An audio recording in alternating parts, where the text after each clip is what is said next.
Motherfuckers for real. Yeah. They got to set up nice in here. For real. So, all right, how you feeling today?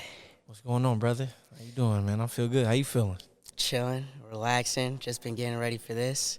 Yeah. What you been on today? Training? Been training, trying to get my mind right.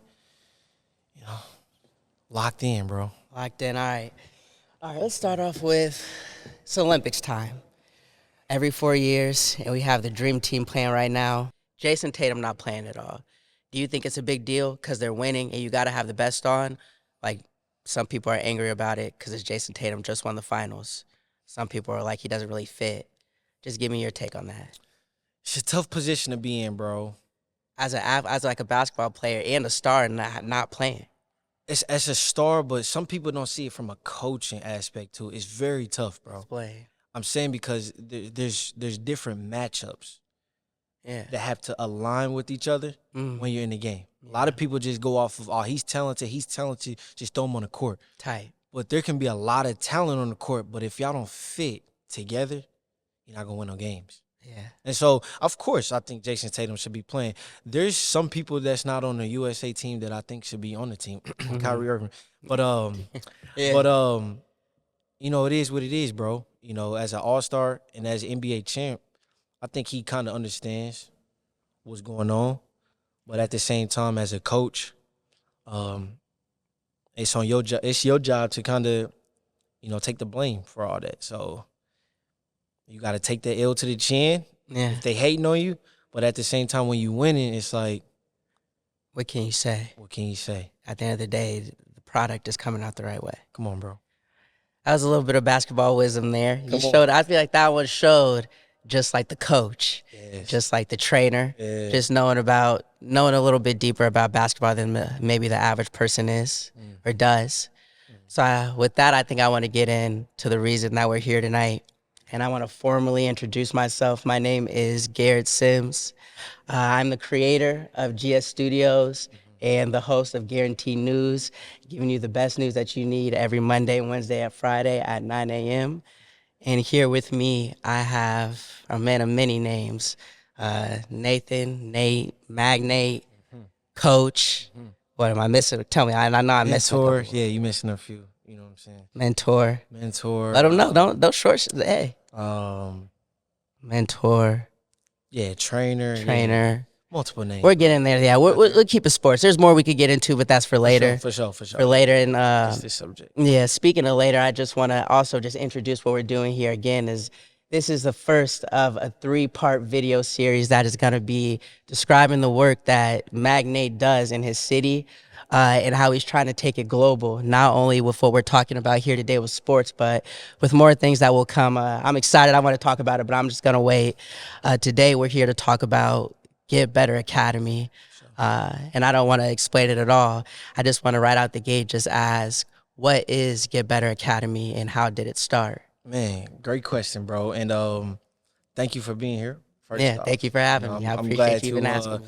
do this 3-part series with the brother that I grew up with, man. Somebody that's great like yourself and somebody I feel like that's going to leave a huge impact in this world. So thank you for being here, bro. I appreciate it. GBA, man, Get Better Academy. The Origin Series is what this is called as well. So Origin series, I like that. how did it originate? So GBA started, bro. First off, GBA is a mindset.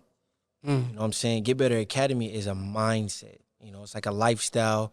And it's something that I always kind of stood by. Always getting better at something that you're doing, you know, in all aspects. I'm talking about school. I'm talking about, you know, my eating habits. I'm talking about everything, but specifically for this, when it comes to hoops. Like, always getting better at something. And, you know, I train with a lot of different trainers. And then I kind of took a lot of the stuff that I learned when I was playing ball and learning from different trainers, and then I started applying it into what I was doing. And then that kind of developed my passion for training and coaching. And then back to that Get Better Academy, then the name just formed just like that, bro. Yeah, I fuck with that. Just that idea of that mindset of always getting better and just taking that and applying that to coaching. Now, with that, I'm assuming there had to be that love of basketball that, you know, to even coach something or to get better, to have that mindset to get better, there has to be the passion there. Uh, let's just kind of take it back. Where did your passion for basketball originally begin for you? When can you first remember that? Man, so I've been playing ball since I was like 5, 6 years old. I was playing ball for about 20 years now. You know what I'm saying? Yeah, whole life. And what's crazy is my grandfather, Roy Wright, you know, he's a legend in the city of Indianapolis, legend. He had Dust Bowl teams. And back then, they didn't really have like TBL leagues or overseas leagues like heavy like that. So they kind of had leagues around the city. And he was well respected across the country. Shout out Roy Just in Indianapolis. Yeah. So he was a legend when it comes to the game. And then hearing about stories from him and then me playing ball and then me growing into my craft, that's kind of where it started, bro. First basketball team, can you remember it? Like that first time you remember playing basketball, going in competition, you remember any of your teammates, you remember your coaches. Just speak to me about that first organized basketball experience, because we all have like the love watching it or from family, but then when you step onto the court and play, it like turns that love into something else, I think. It makes it a little bit different. Facts. I'll say my first team that I can remember was Randsburg YMCA on the east side. Shout out to the east side in Indianapolis. Shout out to the east side, yeah. That was my first team that I kind of played on, that I can really vividly remember. And we was nice. Was y'all good? Yeah, we was nice, bro. I think that year we was like, we didn't have like 30 games, 20 games. I think we had like 14, 15 games, and we went like, I think 12-3. 12-3? At an early age. Yeah. We like 6 years old. You know what I'm saying? You doing that early. Yeah. That was pretty good for us. Okay. First experience, so you remember that. Kind of talk me, now let's get to the high school days. Because I feel like for every athlete, like high school is like, it's when it gets serious. Like it's like a love, but then it also, you start to get that job feeling of just, you know, you got to be one of them dogs or you got to be good. Just talk to me about your experience of high school basketball, ups, downs. Walk me through that. Man, that's a great question, bro. So some people know, some people don't know, bro. I got cut from my middle school team. Yeah. At Fall Creek Valley Middle School. Shout out to Fall Creek Valley. I got cut from that team. And then when I got to high school, I made my freshman team at Lawrence North High School. Okay. But then my sophomore year came around, I got cut again. Dang. And I remember that because you went to, not that, but I remember you moving schools. And kind of talk to about that. Like, how was that feeling? Was there any thought of stopping basketball when that happened? Come on, bro. Them thoughts was coming like every day. Yeah. Because it's like usually like freshman year to sophomore year, you kind of are developing who you are. Yeah. As a young man, you know, as a young woman too, whatever. You starting to develop who you are, and something that you kind of put your life out to do. Once you get cut or once it kind of gets snatched away, you kind of have the question like, is this what I'm supposed to be doing anyway? Is this even it? You know what I mean? And so them questions was coming every day, bro. But it got to a point where, bro, I just trusted my work. I trusted my work that I was putting in. I said, I'm gonna take it to another level. Yeah. I'm saying, I'm not getting mad at the coaching staff and, you know, like, man, F them or, you know, they got problems, blah, blah, blah, blah, blah, blah, blah. It was more of like, maybe this isn't the right situation for me. Yeah. You know what I mean? Because, bro, we are human. You know what I mean? And coaches make mistakes, like we started off in the beginning about talking about Steve Kerr. He could be making a mistake. Yeah. Players make mistakes. Yeah. But we are human at the end of the day. Exactly. So it's on you yourself to figure out, is this the right situation for me? Yes, I got cut from the team, but is this the team that I want to be on anyway? Yeah. You know what I mean? I get that entirely. Speak about just that mindset, because at what, you're sophomore, you're 16 years old, 15 years old? 15, yeah. 15, 16. A lot of people, you know, they wouldn't have had the mindset to say, you know, hey, I got come from this team. Maybe the answer isn't to quit, or maybe the answer isn't to be mad at the coach. people would be mad at the coach, people would be mad at the situation, mad at the world, especially at that young age. You had the mindset to say, hey, maybe this isn't the situation for me, but I know I love basketball. And stop me if I'm wrong, but I love basketball, so I'm going to move to somewhere that could better fit me. For sure. Why do you think you had such a mature mindset at such a young age? What was guiding you to think that way? Was it immediate? Was it someone in your ear? Were you initially angry, like fuck LN, fuck not? You know what I'm saying? Yeah, like, how did you? So I have this philosophy that, you know, and they talk about this in the Bible too. Every king has a great counsel.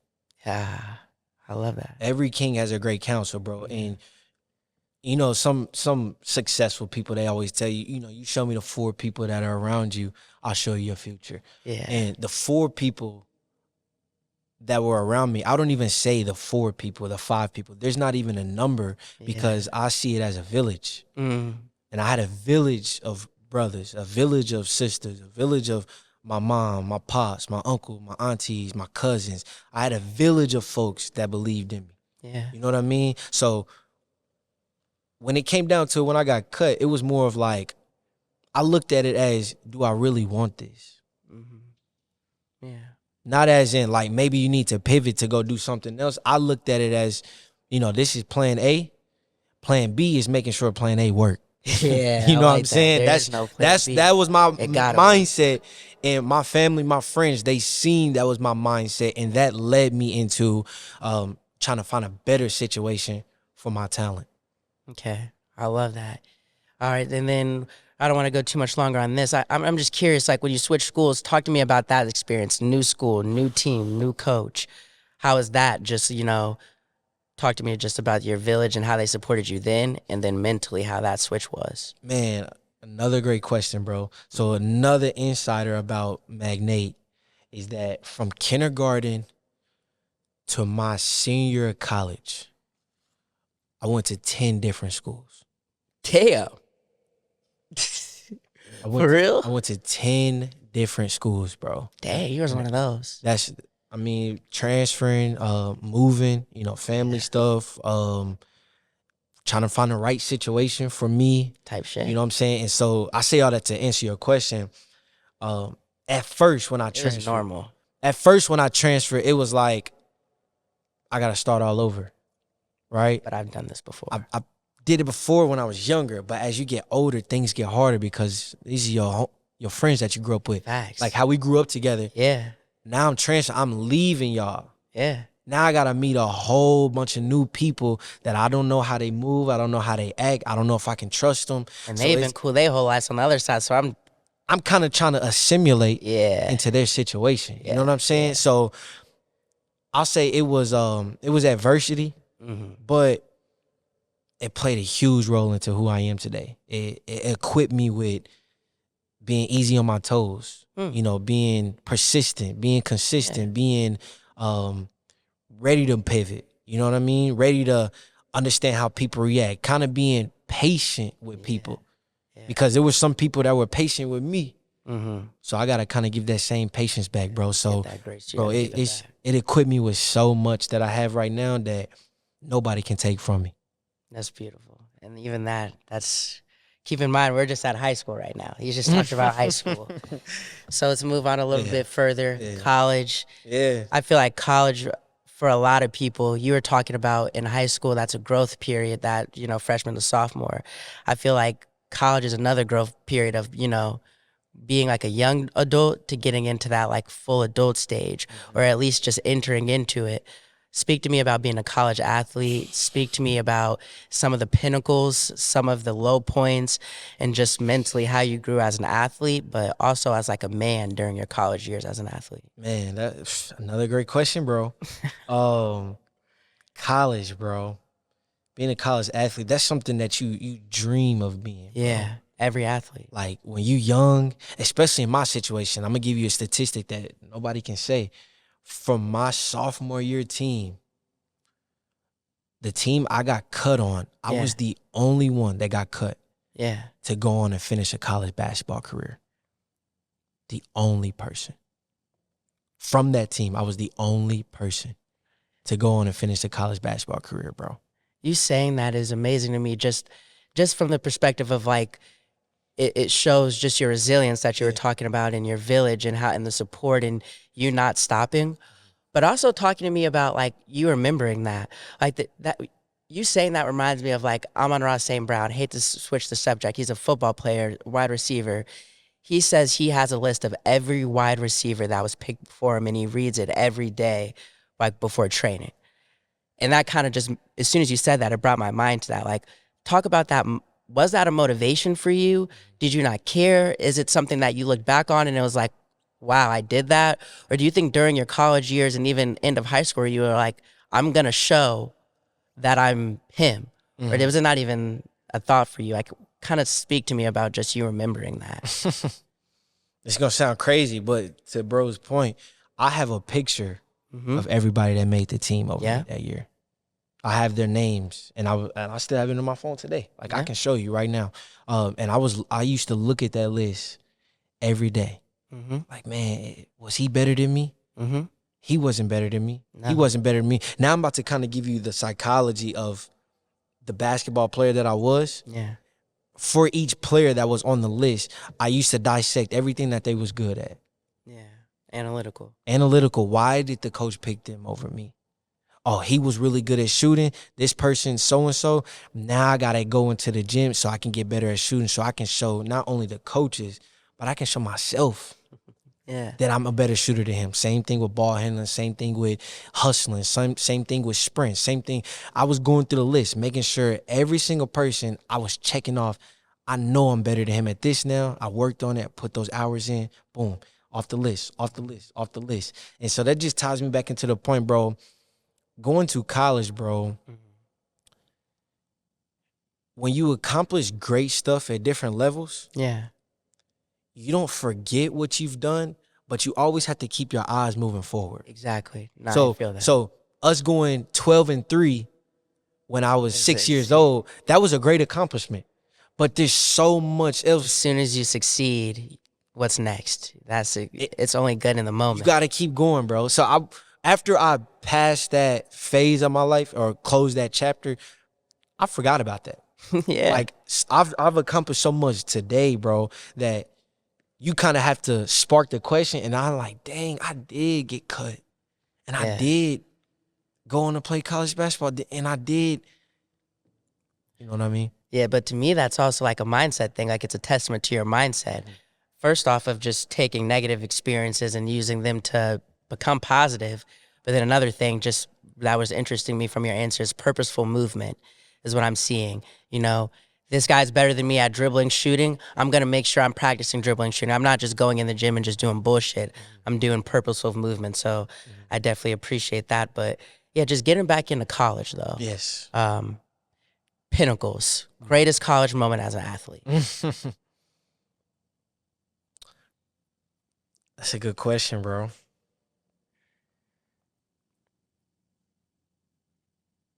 Greatest college moment as an athlete. Anything. It can be in a practice too. It doesn't even have to be a game. It could be end of a season. Anything. Greatest accomplishment, bro, was probably when I got to the end, when I graduated, and I looked back and I said I had no regrets. Huh. That was my greatest accomplishment. Yeah. When it comes to mindset, when it comes to hardware, when it comes to titles, we got a championship my sophomore year of college at my JUCO. Yeah. I was able to get. What school? It was Ancilla College. It was a junior college, Northern Indiana. Shout out to Clement, close to South Bend. I was able to help us lead first team into our first title in school history. Wow, that's the first title in school history. First title in school history. You don't even seem that excited about it.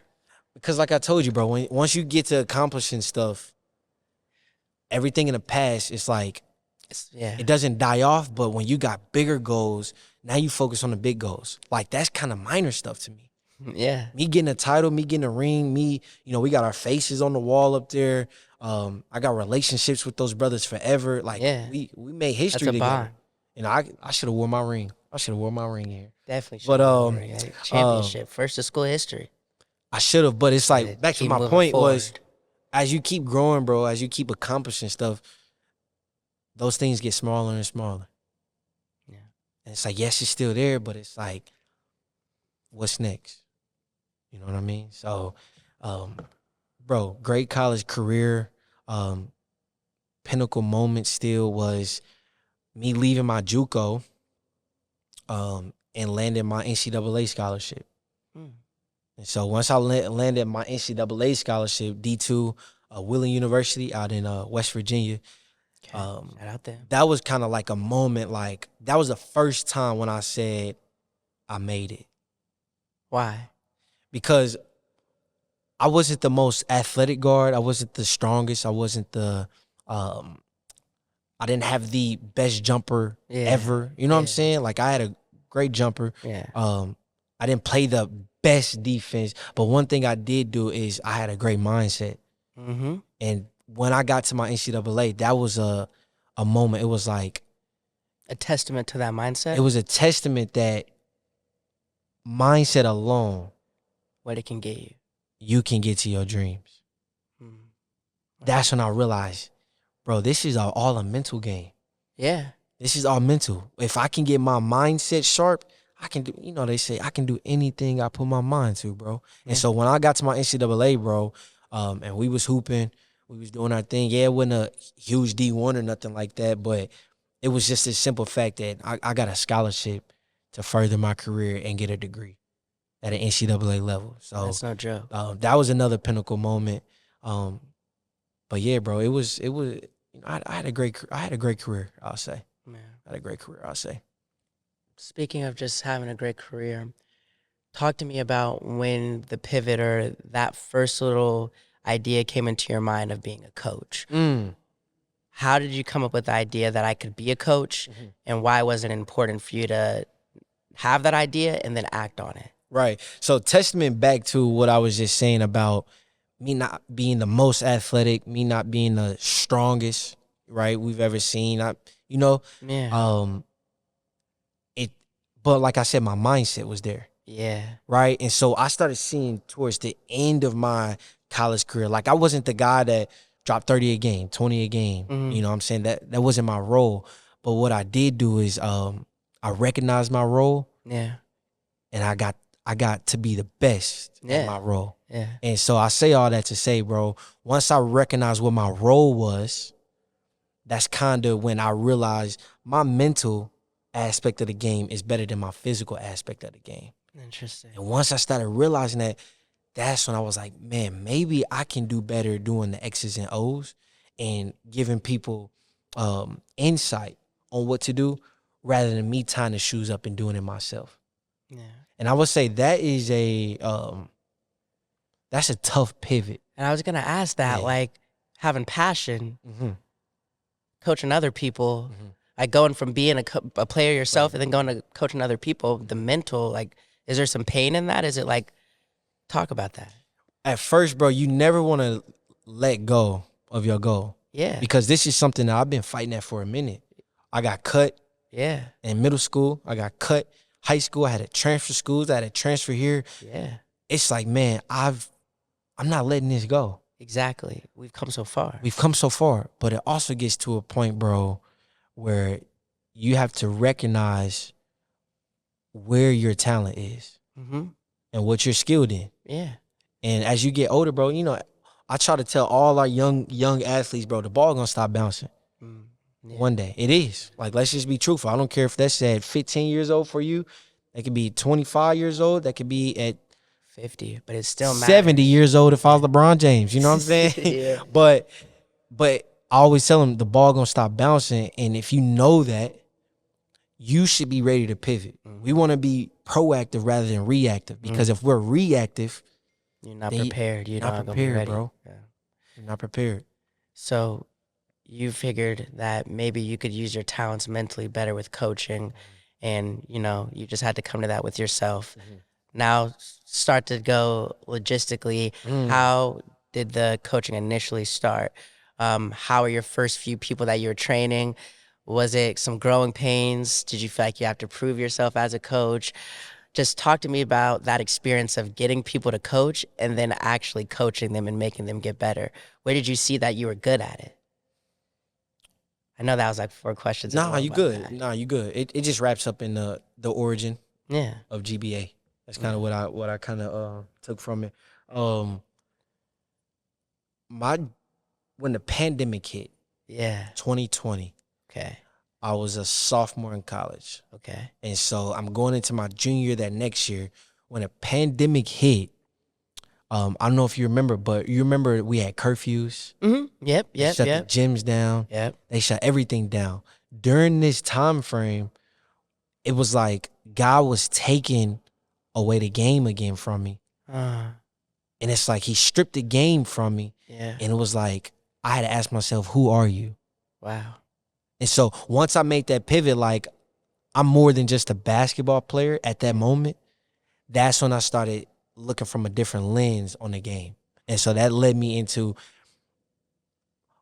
I like helping people, right? Actually, forget like, I love helping people. Yeah. And so I was like, you know what? I started feeling more passion and love when I started seeing other people do well. Yeah. When I'm like telling them, hey, giving them little tips like, hey, I know you coming up, you young, trying to do this, while I'm a hooper. At the time, I'm just giving them little tips like, yo, keep your follow through up there, bro. You dropping your hands too early. It's the same thing my trainers, my pops used to tell me. Yeah. And so when I started seeing them do it, and then when they would turn around or be like, yo, Nate, thanks for that tip, bro. Like you changed my game. Yeah. That was like, whoa. Good feeling. That was like, whoa, like I felt something from that connection. From that, I felt something. Wow. And so that was the spark of it. And then it led to me finishing college, me training a little bit in college. And then once I got done with college, I was like, bro, I want to do this training stuff for real. Yeah. And start doing it for real, bro. And, whatever you want, bro, I feel like you put the right work in, you put the hours in, you're going to get it. Yeah. So that's GBA then. Talk to me about Get Better Academy now. What's the training look like? What's, like, if you could talk about your coach's philosophy, is how I like to call it. Like, just give me a picture in the Get Better Academy today and how it's grown since you first started. What it had been 4 years now? 4 years. We're about to go on 5 here soon. Yeah. Half a decade. Talk about the growth. Half a decade. So first off, I want to give a shout out to my partner, like a mentor of mine, PJ. Shout out PJ. Yeah, PJ Training, man. I'm talking about the GOAT. He's one of those guys that kind of laid the foundation for what I'm trying to do, right? When he already took the L's early, so now today he's already telling me like, hey, don't do that because don't do that, don't. So I want to give a shout out to him. Training philosophy, coaching philosophy. We always, before we talk about basketball, we always talk to you about life. So we try to tie in life before we talk about basketball. And so what I mean by that, it's like when you're in the gym or you missing shots, like the kids, they missing shots or they put their head down and they get to pouting. We always tell them, if you pouting now and you mad when stuff don't go the right way now, you really gonna be mad when life hit and you're not hooping no more. Yeah. So you gotta develop those skills now of being persistent, being consistent, working hard, working through adversity. You develop it now, dude, you gonna be something different, special. Off the court and on. And on the court. So we always try to take it from that approach, bro. We always try to tie in life and hoops. But we gritty mindset. He was a point guard that was a professional basketball player. I played at the NCAA level. I played it at a collegiate level. So when it comes to knowing what it takes to get there, we know what it takes. And the biggest thing with the kids nowadays, bro, is having a motor. Okay. And mindset. Motor and mindset, bro. Let's go into that a little bit more, like just work ethic today. Like, so you see a lot of people, a lot of kids nowadays, they just stay in the gym, just working on their craft. Okay. Right? That's one aspect of getting to the next level. Bro, you can be one of the best shooters ever, but if you don't got the mindset to understand, you gonna miss shots. Okay. Yeah. If you don't understand that and your mind's not strong, it don't matter. It don't matter, bro. It don't matter. So what we try to do is, bro, we try to teach them, bro. We try to put them in situations of adversity. Yeah. It's very hard to do.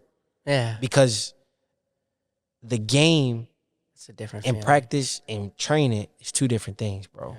So we try to do the best that we can. We try to make them as uncomfortable as possible. We run them.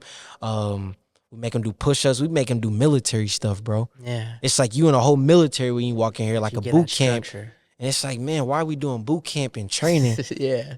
It's all here, bro. They probably don't understand that it's for a reason. It's for a reason, bro. So they'll appreciate that. So that's kind of like our training philosophy. And no, what you said, motor and mindset. Motor and mindset, we try to focus on your stamina. Yeah. Just relentlessly keep going. I don't care how tired you are, you got to keep going. You got that, and then the mindset to work harder than the next person. Bro, the talent stuff, being able to shoot, playing defense, bro, all that can work on that. That's easy stuff. Yeah. That's stuff you can work on. Facts. Mindset and motor, that's a good point. You gotta have that, bro. Yeah. Like you can work towards it, but you gotta have those as the foundation before you start slam dunking, windmilling, and shoot threes from half course. But you gotta have that foundation built first, bro. And that's the stuff people want to forget about. The foundation is important. You want to shoot the threes, you want to windmill, motor and mindset first. And just hearing you talking about it, the passion is there. Why kids? Like, talk to me about your decision to train not only, college athletes, high school athletes, but like with me, like I be thinking about kids. Like, kids are bad nowadays. They don't listen. They argue. I mean, no disrespect to nobody's kids. That's just a me thing. No, disrespect to them kids. Them kids bad, bro. All right, thank you. I didn't want to disrespect them. Kids are bad. Sure. Like Michael Jordan said, he said, F them kids. Oh, but that's why I feel like the mindset, like, why do you decide to, what is it that says for you, it's not F them kids, it's actually we're going to like love, nurture, and grow these kids? Where does that come from? Because they're our future, bro. Yeah. Our kids are our future, and our kids are a reflection of us. Wow. That's even more important. Yeah. You know what I mean? So we got to instill that stuff in them early, because if they don't have it, our future as a society is just going to be trash. You know what I'm saying? So a lot of greats I be looking up to, they always say start with the youth before trying to change an old mind. And they say that because once you got 40 years on this earth, you got 50 years on this earth, you kind of stuck new tricks. Bro, you kind of stuck in. You're not going to change. You're not going to change. Unless you got 50 years in on this earth. You kind of know it all. Yeah. In a way, in your perspective, you kind of know it all. So it's easier to mold and pick up minds that are young and kind of put them in situations where, they facing adversity at a young age, and kind of equipping them with tools that they need to be successful, bro. Tight. With everything, I think I really want to just ask now is, what's the future that you see with Get Better Academy? And then also, how do you see the growth of Get Better Academy also helping you just as a person and helping you grow as a man in the next however many years, whatever you want to interpret that question as? Yeah, so future of Get Better Academy, bro. Man, I see us getting a facility here soon. In Indianapolis, we got a lot of locations that we be at. We be all over the city, but I see us having our own facility one day, and I see us doing multiple camps. Right? We already do camps now, but I'm talking about on an upscale level. I'm talking about partnering with some of the greats, some big brands, one day being a not a beta league, but like a filtering camp for the NBA. Okay. A filtering camp for the NBA. That's amazing. So we know we know some that we partner with that we talk to today. Yeah. But, you know, long-term vision, we kind of want to do our own thing. You know what I'm saying? We kind of want to put these kids in camps, but we want to put the kids in a camp and we kind of want to stamp them. And what I mean by that is like stamp them with the GBA approved or PJ Elite approved. You want that to be meaningful, right? If you have that, you know he's... And he's not just talented. Modern mindset. He treats his mom and pops the right way. He treats his community the right way. He gets good grades. He takes life serious. He's coachable and teachable. Once you check off all those, it's like, boom, we want to give you a GBA stamp and just say, hey, he's next. You know what I'm saying? Rather than kids just coming all over, you know, they coming from different backgrounds, and it's like you really don't know who the kid is until you spend some time with them. You put them through a training camp. You work with them for years. So that's our long-term goal, is to keep developing these kids, bro, keep pushing them in the right direction, and just keep doing God's work, bro. I love that. All right. This is just a personal thing I do with every interview. I feel like it's important to just, if there's anything that you think needs to be known about Get Better Academy, about your mindset, about your future, that I just didn't bring up, I just want to give you the space to just say that right now and just put a spotlight on that. Man, to anybody out there, bro, man, bro, don't give up, bro, on whatever you're doing. There's a difference between giving up and pivoting. Giving up is you stopping completely everything that you got going on. Pivoting is preparing for the next chapter. I've been through so much in my life, through my career. It was so many times that people counted me out. But me being persistent, me being focused, you know, me surrounding myself with the right people got me to where I am today. So whoever's out there, whoever's hearing this, bro, I don't care if you get cut. I don't care if your family going through some problems. I don't care if you feel like you don't got nobody that believe in you. Bro, keep going, man. It's all going to be worth it one day. And stay focused, trust God, and just keep going, bro. And keep getting better. You know what I'm saying? Keep getting better. Get Better Academy. All right, man. Again, my name is Garrett Sims. This is the first in 3 episodes. Remember that. And again, send your kid, cousin, nephew, whoever. Send him to that man right there for the basketball training. Yes, sir. Yeah, hey, follow us on Instagram at GBA Indy. You can follow my personal page. I post some basketball content on there. I post a couple other things on there at Magnate1NM. Follow my YouTube channel at Magnate. Man, we got some big things coming, bro. We got some big things coming, man. All right. Thank you again for having me. I appreciate it. Yes, sir. Appreciate it, brother.